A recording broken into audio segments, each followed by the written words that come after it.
Nah pertanyaannya, bagaimana salat yang khusyuk itu? Maka jawabannya di ayat 46-nya. Alladzina yadhunnuna annahum mulaqu rabbihim wa annahum ilaihi raji'un. Khusyuk itu, kata Allah, akan terlihat sebelum hamba itu menunaikan salat. Jadi khusyuk dibagi 3 prosesnya, ya. Pra salat, sedang salat, pasca salat. Jadi khusyuk dimulai sebelum salat, akan terlihat ciri orang khusyuk itu.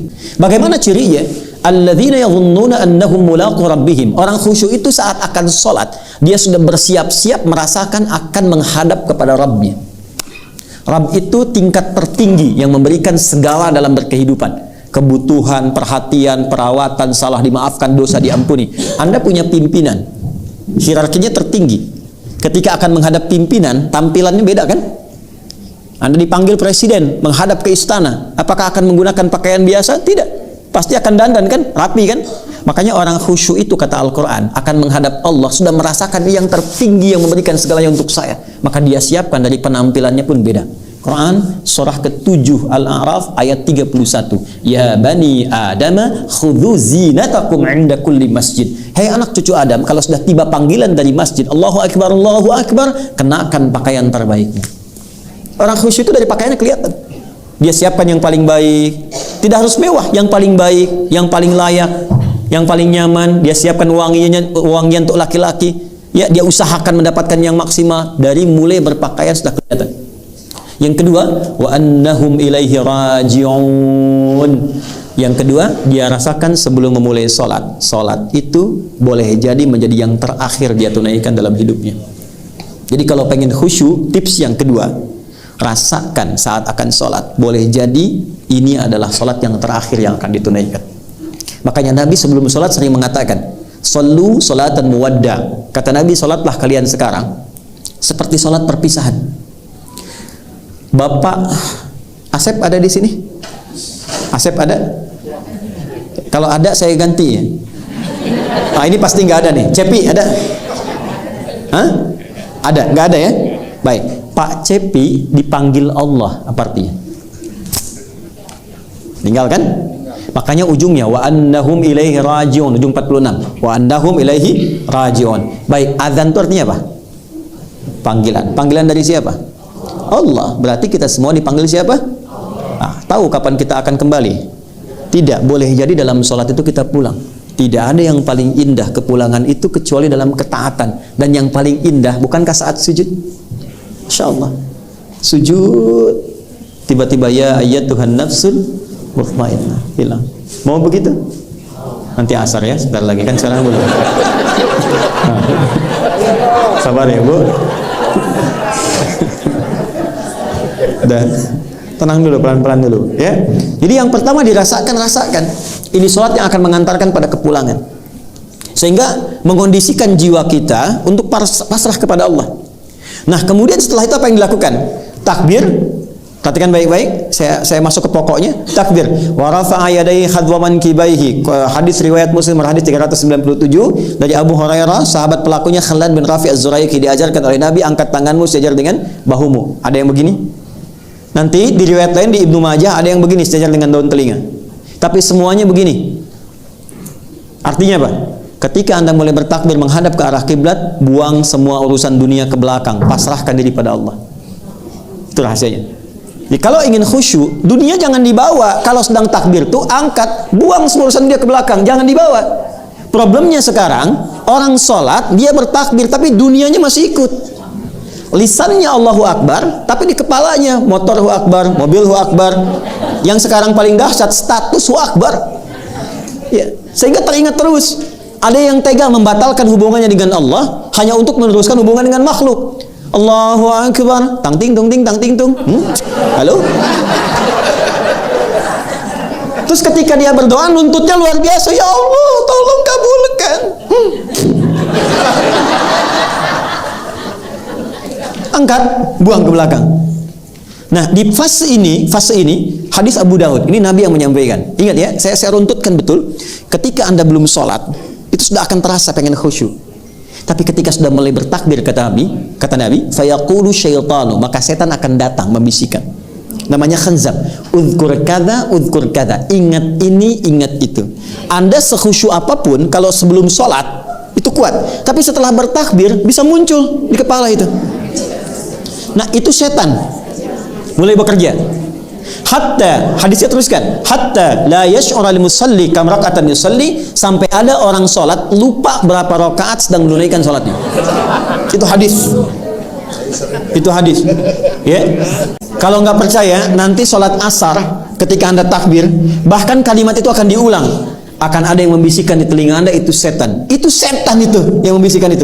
Sudah mulai muncul. Untuk mencegah itu caranya bagaimana? Pindah ke Quran surah 29 ayat 45. Ini yang tadi saya tuliskan. Saya yakin Anda tengahnya hafal, tapi awalnya jarang dibaca, itu problemnya. Saya cek ya, tengahnya pasti hafal. Innas salata tanha. Tuh. Yakin saya. Coba baca awal ayatnya. Tuh. Padahal innas salata tanha 'anil fahsya'i wal munkar itu hasilnya, kuncinya awalnya. Utlu ma uhiya ilaika minal kitab wa aqimis shalah. Itu awal ayatnya. Utlu secara cepat karena waktunya terbatas, dari kata tilawah. Ada qiraah, ada tilawah. Kalau qiraah cuma baca, secara umum maknanya membaca tidak menuntut pemahaman, itu qiraah. Orangnya disebut qari. Kalau Anda ada acara, ada pembaca Quran disebut qari kan? Kan dia cuma baca kan? Tidak menerjemahkan kan? Baik, tapi kalau bacaan itu menuntut kita untuk memahami dan mengamalkan apa yang dipahami, itu namanya tilawah. Karena itu biasanya kalau ada qari baca, di sampingnya ada penerjemah untuk memahamkan. Siapa namanya? Sini tilawah. Mungkin boleh jadi waktu itu yang pertama kali tilawah Busari, makanya Sari tilawah. Kalau Pak Heri maka menjadi Heri tilawah, karena bahasa Arabnya cukup tilawah, nggak ada sarinya gitu, asalnya begitu. Tilawah itu artinya baca, pahami, amalkan. Rumusnya kata Quran, kalau baca saja iqra, kalau pahami, amalkan utslu. Maka ayat yang mengatakan, hei sebelum sholat, pelajari dulu semua bacaan sholat. Pahami. Kalau sudah paham, jadi ketika tangan mengangkat, lisan bicara Allahu Akbar, fikiran menerjemahkan. Sehingga fikiran kita tidak dikuasai setan.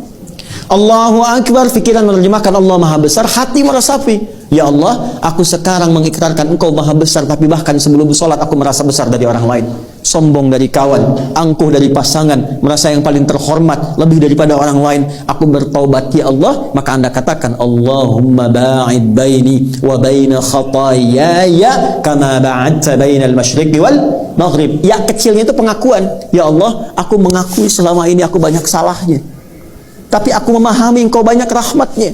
Maka mohon jauhkan antara aku dan kesalahanku di hari kiamat nanti, sejauh Engkau jauhkan timur dan barat yang tidak pernah bertemu satu dengan keduanya. Karena setiap kesalahan akan dipertemukan dengan pemiliknya. Wa may ya'mal mithqala dzarratin syarran yarah. Ya, kita minta dijauhkan. Kalau perlu ya Allah, hilangkan dengan es yang sangat dingin, bil ma'i wal thalji wal barad.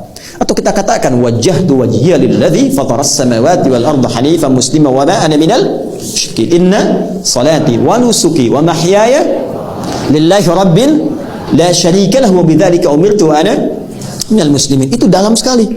Ya Allah, aku taubat. Aku hadapkan diriku pasrah sepenuhnya kepadamu. Sungguh ya Allah, kalau sampai saat ini aku hidup, aku sholat, aku ibadah, atau Engkau wafatkan dalam sekali. Wa mati itu maksudnya begini, atau Engkau wafatkan aku sekarang dalam sholat, aku ikhlas. Tapi bila Engkau beri kesempatan aku hidup setelah ini, bimbing aku ya Allah untuk patuh kepadamu dengan sempurna. Wa ana minal muslimin. Jadi kalau kita paham, itu baru keluar kalimat Allahu Akbar bisa gemetar. Itu yang terjadi pada Abu Bakar As-Siddiq. Jadi beliau itu kalau sudah bertakbir itu sudah menangis dan sudah merasakan konektivitas yang kuat dengan Allah. Makanya Ali bin Abi Thalib radhiyallahu taala anhu ketika terluka di kakinya, ya, ada yang mengatakan kena anak panah. Ya, maka ketika akan dicabut sakitnya luar biasa. Ada satu sahabat mengatakan, saya tahu bagaimana dan kapan saat mencabutnya.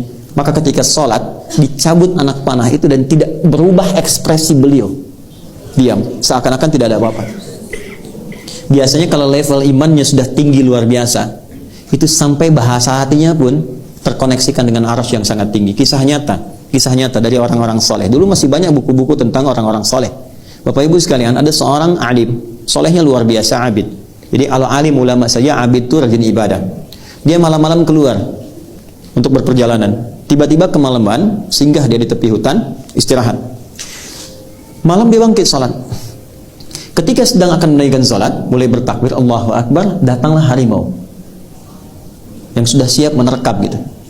Maka dia katakan, ya khalqallah, hai makhluk Allah, jika memang aku adalah rizki yang telah Allah tetapkan untuk kau makan, silahkan terkam aku senyamanmu. Tapi jika memang aku bukan rizki yang telah Allah tetapkan untukmu, maka jangan ganggu ibadahku. Bukan jangan makan aku, jangan ganggu ibadahku, atau aku mohonkan kepada Allah untuk menghancurkan kau saat ini juga. Atau apa yang terjadi? Binatang itu pergi meninggalkannya, langsung pergi begitu saja. Maka dia kemudian melanjutkan ibadahnya. Ketika konektivitas itu tinggi, khusyuk itu mendalam luar biasa, jawaban datang dan kalimat yang disampaikan begitu sangat luar biasa. Walam yakhsha illallah, nggak ada ketakutan, nggak ada kemapanan kecuali konektivitasnya ya Allah.